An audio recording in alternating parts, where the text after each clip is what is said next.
यह कहानी है जंगल में रहने वाले एक ठग की दो बेटियों की, जो जंगल से गुजरने वाले मुसाफिरों को छल कपट से लूटकर उनका कत्ल कर देती। पर फिर एक दिन एक ऐसा मुसाफिर आया जिससे उन सब की जिंदगी बदल गई। एक गुस्सैल राजा ने अपने पुत्र के किसी दोष के कारण उसे देश निकाला दे दिया।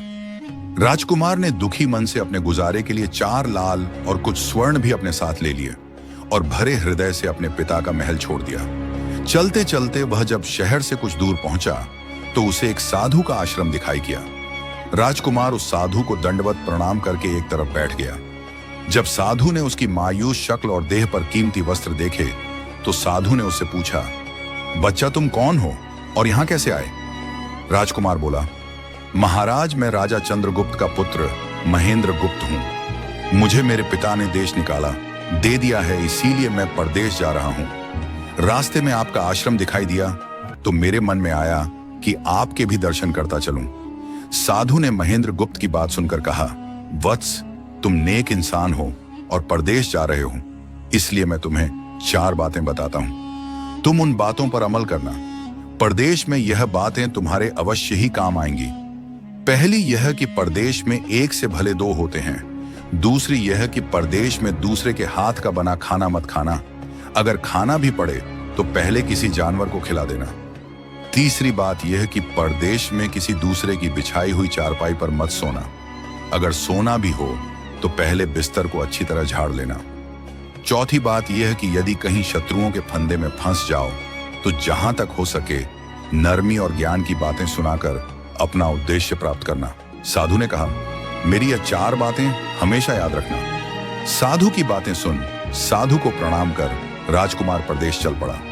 जब चलते चलते बहुत दिन बीत गए तो वह एक जंगल में पहुंचा। वहां उसने देखा कि एक चील एक कछुए के बच्चे को लेकर उड़ी जा रही है। संयोगवश बच्चा उस चील के पंजे से निकलकर गिर गया। महेंद्र गुप्त ने कछुए के तड़पते हुए बच्चे को देखा तो उसे बड़ी दया आई। उसने मन में सोचा कि इस बच्चे को पालना चाहिए। इस बच्चे को पालने से 2 बातें होंगी। पहली तो यह कि इस बच्चे के प्राण बच जाएंगे और दूसरी यह कि साधु द्वारा कही गई पहली बात भी पूरी हो जाएगी कि सफर में एक से भले 2 होते हैं और इससे बातें करते हुए दिन भी आसानी से बीते। यह सब सोचकर महेंद्र गुप्त ने बच्चे को अपने साथ ले लिया। अब सफर में उसके साथ वह कछुए का बच्चा भी हो लिया। कुछ दिन के सफर के बाद राजकुमार को एक अच्छा सा स्थान दिखाई पड़ा। उस स्थान पर पहुंचकर उसने कुछ खाया पिया और फिर कछुए के बच्चे से बोला, तुम यहां बैठे रहना, मैं जरा थोड़ी देर सो लूं। यह कहकर महेंद्र गुप्त एक पेड़ के नीचे सो गया। उसी पेड़ के ऊपर एक सांप और एक कौवा रहते थे। उन दोनों का यह दस्तूर था कि जब कोई मुसाफिर उस पेड़ के नीचे ठहरता तो सांप उसे डस लेता और कौवा उसकी आंखें निकाल लेता।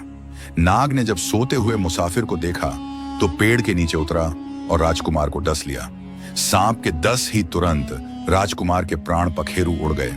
कुछ देर में जब कछुए की नजर महेंद्र गुप्त पर पड़ी तो वह उसे मरा देखकर बहुत घबराया और महेंद्र गुप्त के ऊपर बैठकर रोने लगा। तभी कौवा भी पेड़ से नीचे उतरा और ज्यों ही उसने महेंद्र गुप्त की आंखें निकालनी चाही, त्यों ही कछुए ने झपट कर कौवे की गर्दन को मुंह से पकड़ लिया। कौवे ने बहुत जोर लगाया मगर कछुए ने उसे नहीं छोड़ा। तब कौवे ने सांप को पुकारा। कौवे की आवाज सुनकर सांप आ गया। उसने बड़े जोर से कछुए की पीठ पर डंक मारा, परंतु कछुए ने अपना मुंह भीतर कर लिया। सांप ने कई बार कछुए की पीठ पर डंक मारा, किंतु हर बार कछुआ अपना मुंह अंदर कर लेता। जब सांप का कछुए पर बस नहीं चला तो उसने कछुए से प्रार्थना की कि तुम मेरे मित्र को छोड़ दो। यह सुनकर कछुआ बोला, नहीं, तूने मेरे मित्र को डसा है, अब मैं भी तेरे मित्र की जान लूंगा। तू मेरे मित्र को छोड़ दे तो मैं तेरे मित्र को जीवित कर दूंगा। यह कहकर सांप ने कांटी हुई जगह पर मुंह रखकर महेंद्र गुप्त के शरीर से विष खींच लिया और बोला, अब तो मेरे मित्र को छोड़ दें। कछुए ने जब राजकुमार को देखा कि उसे थोड़ा होश आ रहा है और उसका जहर उतर रहा है तो उसने कौवे को छोड़ दिया। जब महेंद्र गुप्त को होश आया तब कछुए ने उसे सांप के डसने का सारा हाल सुनाया। कछुए की बात सुनकर तुरंत महेंद्र गुप्त के मन में साध की बताई। पहली बात खटकी सोचा। साधु की एक बात तो काम आई कि एक से भले 2 होते हैं। मन ही मन उसने साधु को धन्यवाद दिया और आगे बढ़ चला। चलते चलते कुछ दिनों के बाद जब वे समुद्र के किनारे जा पहुंचे तब कछुए के बच्चे ने कहा, मित्र, मेरा देश आ गया है। यदि तुम कहो तो मैं अपने माता पिता से मिलाऊं। उनसे बिछड़े बहुत दिन हो गए हैं, वे बहुत दुखी होंगे। महेंद्र गुप्त ने उसे जाने की आज्ञा दे दी और स्वयं रात को वहीं समुद्र के किनारे उस जंगल में ठहर गया जिस जंगल में राजकुमार ठहरा हुआ था। उसी जंगल में वहां से कुछ दूर ही एक ठग का परिवार रहता था। ठग के 2 लड़कियां और 4 बेटे थे। उसकी बड़ी बेटी ज्योतिष विद्या जानती थी। जब भी कोई राहगीर, कोई यात्री उस जंगल से गुजरता और उसके पास कुछ कीमती होता तो ठग की बड़ी बेटी अपनी विद्या से जान लेती थी। आज फिर से उसे बहुत दिनों बाद बहुत से खजाने की महक आई। उसने अपने पिता से कहा, ऐसा प्रतीत होता है कि इस जंगल में एक पथिक आया हुआ है। उस पथिक के पास 4 लाल हैं। यदि तुम लोग उस पथिक को यहां ले आओ तो उससे लाल लेना मेरा काम है। यदि वे लाल हमको मिल जाएं तो हम जन्म भर के लिए निहाल हो जाएंगे, परंतु उस पथिक को मारना मत, उसे जीवित ही पकड़ लाओ। ठग अपने बेटों के साथ तुरंत उसकी तलाश में निकल पड़ा। वे थोड़ी ही दूर चले होंगे कि उन्होंने देखा एक आदमी एक पेड़ के नीचे सो रहा है। उसे देखकर उन्होंने सोचा कि यह वही पथिक हो सकता है जिसके पास लाल हैं। वे उसे पकड़कर ले गए और अपनी बड़ी बेटी के हवाले करके बोले, इससे लाल निकलवाना अब तेरा काम है। ठग की बड़ी बेटी ने पूरे आश्वासन के साथ कहा, तुम लोग चिंता मत करो, मैं इससे लाल निकलवा लूंगी। ठग की छोटी बेटी ने जब महेंद्र गुप्त को देखा तो वह दिलो जान से उस पर मोहित हो गई। पहली ही नजर में वह अपना दिल उस नौजवान राजकुमार को दे बैठी। भाइयों के डर से कुछ कह तो ना सकी, लेकिन मन ही मन उसको बचाने की युक्ति सोचने लगी। कुछ देर बाद ठग की बड़ी बेटी ने खाना बनाया और उसमें जहर मिला दिया। वही खाना उसने महेंद्र गुप्त को परोस दिया। जब थाली महेंद्र गुप्त के सामने आई तो उसने खाने के लिए निवाला। तोड़ जैसे ही उसे खाने को हुआ तभी उसे साधु की कही गई दूसरी बात याद आई। उसने थाली में से थोड़ा सा भोजन निकालकर कुत्ते के सामने डाल दिया। जैसे ही उस खाने को कुत्ते ने खाया वो तुरंत मर गया। यह देखकर महेंद्र गुप्त ने भोजन नहीं किया। उसने अपने मन में सोचा कि साधु की दूसरी बात भी काम आई। अपनी इस चाल को असफल होते देखकर ठग की बड़ी बेटी को गुस्सा तो बहुत आया, पर वह अपने गुस्से को अंदर ही अंदर पी गई। उसने महेंद्र गुप्त के सोने के लिए पलंग तैयार करवाया और उसे कहा, जाओ पथिक, ऊपर के कमरे में तुम्हारे लिए पलंग तैयार करवा दिया है, अब तुम आराम करो। कई दिनों की सफर की यात्रा के कारण थका हुआ राजकुमार जब ऊपर आया तो उसे बढ़िया धुली हुई चादर पलंग पर बिछी हुई दिखाई दी। सोचा जो हुआ सो हुआ, कई दिनों के बाद चैन की नींद तो सोने को मिलेगी। वो जैसे ही पलंग पर बैठने को हुआ तो उसे साधु की तीसरी बात याद आई कि परदेश में हमेशा बिस्तर को झाड़ कर सोना। जैसे ही उसने बिस्तर को झाड़ा तो उसके होश उड़ गए। वो बिस्तर एक कच्चे सूत से तैयार किया गया था जिसके नीचे आग का कुआं था। महेंद्र गुप्त ने देखा कुएं के अंदर बड़े बड़े आग के अंगार धधक रहे हैं। सोचा साधु की तीसरी बात भी काम आई। उसने एक बार फिर मन ही मन साधु का धन्यवाद किया और पास पड़ी एक टूटी हुई चारपाई पर लेट गया। थोड़ी देर पहले जो राजकुमार चैन की नींद लेने की सोच रहा था, अब नींद उसकी आंखों से कोसों दूर थी। अब तो उसे अपनी जान के लाले पड़े थे। सोचने लगा आज की रात बचना बहुत कठिन है। तभी ठग की छोटी बेटी मौका पाकर आई और कहने लगी, हे प्रिय, मैं तुम पर दिलो जान से न्यौछावर हूं, परंतु आज की रात मेरे वश में कुछ नहीं है। आज की रात मेरी बड़ी बहन की बारी है। जिस तरह भी हो सके बस आज की रात मेरी बहन से अपने प्राण बचा लो, कल मेरी बारी है। हे स्वामी, मैं तुम्हारी दासी हूं, मैं तुम्हें साफ बचा लूंगी। इतना कहकर ठग की छोटी बेटी चली गई। जब सब लोग खाना खा चुके तो ठग की बड़ी बेटी ऊपर बने कमरे में चली। सोचा अब तक तो पथिक झलकर राख बन चुका होगा, पर जैसे ही वह कमरे के अंदर आई और देखा कि पथिक तो बिल्कुल सही सलामत टूटी हुई चारपाई पर लेटा हुआ है तो उसके क्रोध की कोई सीमा न रही। तुरंत उसने कटार निकाली और क्रोध से बोली, हे पथिक, या तो अपने 4 लाल मुझे अभी के अभी दे दे, वरना मैं तुझको मार डालूंगी। उसी समय महेंद्र गुप्त को साधु की चौथी बात याद आई कि कहीं शत्रुओं के फंदे में भी फंस जाओ तो जहां तक हो सके नरमी और ज्ञान की बातें सुनाकर अपना उद्देश्य प्राप्त करना। उसने सोचा कि आज रात बचना मुश्किल है, पर साधु की चौथी बात भी आजमानी चाहिए। महेंद्र गुप्त ने यह सब सोचकर लड़की से कहा, मेरे पास लाल नहीं है। यदि तू मुझको मारेगी तो वैसे ही पछताएगी जैसे बंजारा अपने कुत्ते को मारकर पछताया था। लड़की गुस्से में बोली, कौन बंजारा और कौन सा कुत्ता, क्या बक रहे हो तुम? तब राजकुमार बोला, तुम नहीं जानती तो सुनो। लड़की, एक बंजारा था जिसने एक कुत्ता पाल रखा था। वो कुत्ता बहुत समझदार था, जिसे बंजारा अपनी औलाद से भी ज्यादा प्यार करता था। एक समय ऐसा आया कि एक कातक नाम की भयंकर बीमारी के चलते बंजारे का सारा परिवार उस बीमारी की भेंट चढ़ गया और बंजारे की करोड़ों की संपत्ति भी बिक गई। दुखी बंजारा अपने कुत्ते को लेकर आगरा में एक साहूकार के पास जाता है और साहूकार को 10,000 के बदले अपना कुत्ता गिरवी रखने को बोलता है। उस समय 10,000 एक बहुत बड़ी रकम होती थी। पहले तो बनिए ने बंजारे को मना कर दिया, पर फिर कुछ सोचकर उसने बंजारे को 10 लाख रुपए दे दिए। कुछ ही समय बीता था कि एक रात सेठ के घर डाकू घुस गए। बंजारे का कुत्ता सब हरकत देख रहा था। सोचा, भूखू तो परिवार के सब लोग उठ जाएंगे और ये डाकू उनका भी कत्ल कर देंगे। वो चुपचाप बस उनको देखता रहा। जब डाकू सेठ के घर चोरी किए हुए धन को लेकर चल पड़े तो कुत्ता चुपचाप उनके पीछे पीछे हो लिया।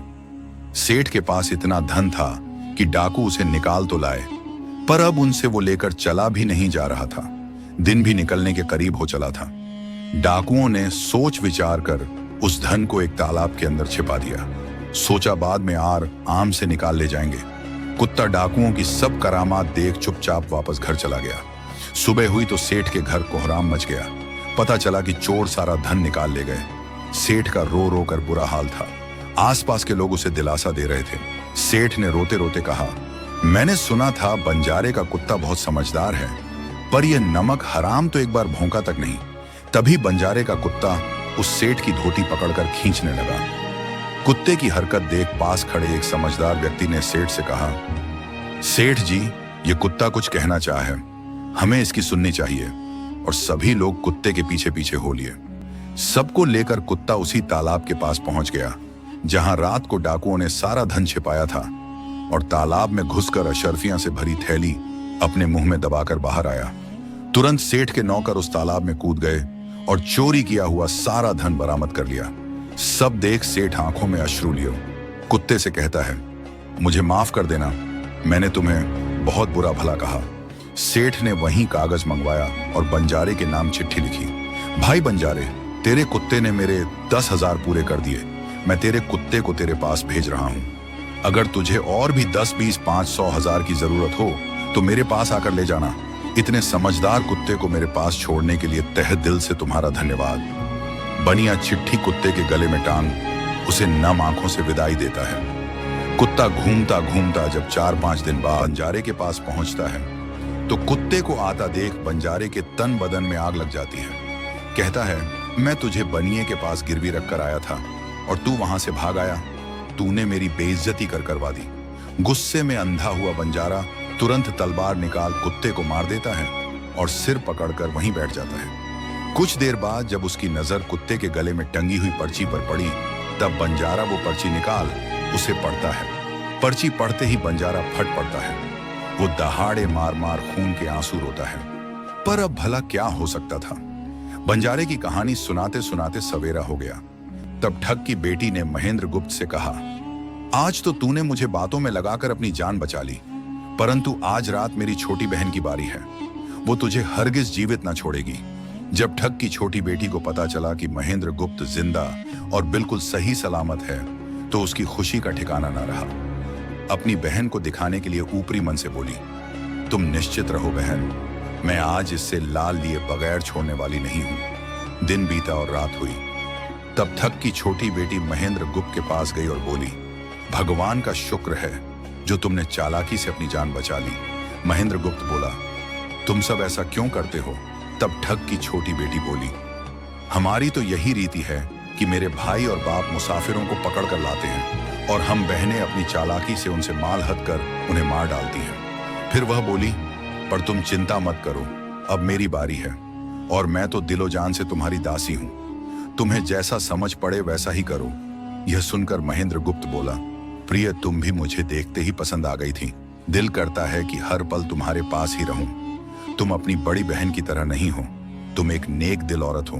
तुमसे मेरा कुछ भी छिपा हुआ नहीं है।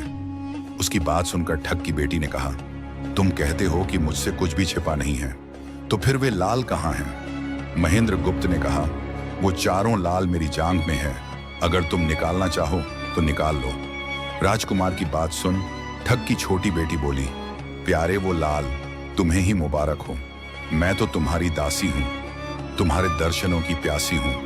मुझे तुम्हारे सिवाय और कुछ नहीं चाहिए। यह सुन महेंद्र गुप्त बोला, जो कुछ तुमने कहा है वह तो सब ठीक है, लेकिन यह प्यार और प्रेम की बातें सब धरी रह जाएंगी जब हमारे शरीर में प्राण ही नहीं रहेंगे। क्योंकि जब तुम्हारे बाप और भाइयों को इसका पता लगेगा तो हम दोनों की खैर नहीं। तब ठग की बेटी बोली, तुम चिंता मत करो, मेरे पास इसका भी उपाय है। आज रात को सबके सोने के बाद हम यहां से भाग चलेंगे और कहीं बहुत दूर रहेंगे, जहां कभी मेरे भाई और बाप पहुंच ना सके।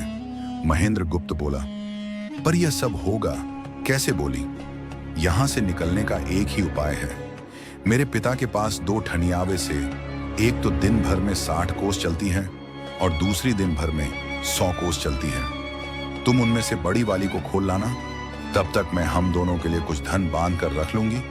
जब आधी रात हुई तब महेंद्र गुप्त ऊंटनी को खोलने चला गया। महेंद्र गुप्त ऊंटनी ले तो आया, मगर जल्दबाजी के कारण वह बड़ी के स्थान पर छोटी को ले आया। ठग की बेटी बहुत सा माल लेकर ऊंटनी पर बैठ गई और दोनों चल दिए। ऊंटनी जब चलते चलते 60 कोस पहुंची तो जंगल में रुककर खड़ी हो गई। बीच जंगल में ऊंटनी को खड़ी देखकर महेंद्र गुप्त और ठग की बेटी के होश उड़ गए। ठग की बेटी बोली, अनर्थ हो गया तुम। रात के अंधेरे में बड़ी ऊंटनी की जगह छोटी को ले आए। मेरे पिता और भाई आते ही होंगे, वो हमें नहीं छोड़ेंगे। इधर जब सवेरा हुआ तो ठग ने देखा कि उसकी बेटी और मुसाफिर दोनों गायब हैं। उसने सोचा कि निसंदेह वह बदमाश मेरी बेटी को भगा ले गया है। तबेले में जाकर देखा तो पाया कि छोटी ऊंटनी गायब है और बड़ी वहीं है। सोचा ज्यादा दूर नहीं गए होंगे और ऊंटनी पर सवार होकर उसने उसे तेजी से दौड़ा दिया। थोड़ी ही देर में जंगल में उस स्थान पर जा पहुंचा जहां महेंद्र गुप्त और उसकी बेटी ठहरे थे। महेंद्र गुप्त ने जब उसको आते देखा तो बहुत घबराया और कहने लगा, देखो तो तुम्हारा पिता आ रहा है, अब उससे प्राण कैसे बचेंगे? लड़की ने कहा, घबराओ मत और जो मैं कहती हूं उसे ध्यान से सुनो। जाओ, जाकर उस पेड़ पर चढ़ जाओ। जब मेरा बाप तुम्हें पकड़ने के लिए आएगा और पेड़ पर चढ़ेगा तो मैं चुपके से बड़े वाली ऊंटनी पर चढ़कर उसको तुम्हारी डाल के नीचे खड़ा कर दूंगी। तुम कूद कर उस पर बैठ जाना। इस प्रकार हम दोनों बचकर साफ निकल जाएंगे। यह सुनकर महेंद्र गुप्त तुरंत पेड़ पर चढ़ गया। तब तक ठग भी वहां आ पहुंचा। पिता को देख उसकी बेटी ने फंड करते हुए कहा, पिताजी, ये दुष्ट मुझे धोखे से यहां भगा लाया, आप इसे छोड़ना नहीं। यह सुन गुस्से से तिल मिलाया। ठग महेंद्र गुप्त को पेड़ पर चढ़ा देखकर ऊंटनी से उतरा और उसे पकड़ने के लिए पेड़ पर चढ़ने लगा। बाप के ऊंटनी से उतरते ही मौका देख ठग की बेटी ऊंटनी पर चढ़कर उसे महेंद्र गुप्त की डाल के नीचे पेड़ के पास ले आई। महेंद्र गुप्त तुरंत कूदकर उस पर बैठ गया। महेंद्र गुप्त के बैठते ही ठग की बेटी ने ऊंटनी को दौड़ा दिया। ठग हाथ देखता रह गया। ठग की बेटी और महेंद्र गुप्त कई दिनों का रास्ता तय कर एक शहर में पहुंचे और दोनों वहीं बस गए।